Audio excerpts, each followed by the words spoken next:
અત્યારના સમય છે ને દાનનો મહિમા રહ્યો ને એ માણસો પોતાના માનસિકતા પ્રમાણે છે ને અલગ અલગ બદલાઈ નાખ્યો.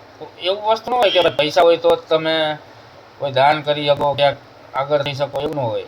પણ એને માનસિક કાંઈક હોય તો એને તમે સાંત્વના આપો તો એ એક પ્રકારનું દાન જ થયું કહેવાય. પણ અત્યારનો સમય છે ને બધા અલગ અલગ બનાવી બેઠા છે અને પોતાનું દુનિયામાં વાંચ્યા રાખે. એટલે સત્યને છે ને અત્યારે બધા પોતાની રીતે સાબિત કરી અને ગામને દેખાડે.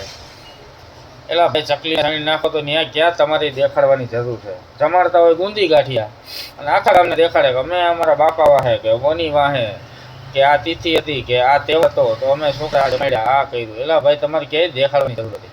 એટલે જેટલું દેખાડે ને એટલો પાછો એ તો ડબલ એડવર્ટાઈઝનો ખર્ચો કરે. સમજ્યા?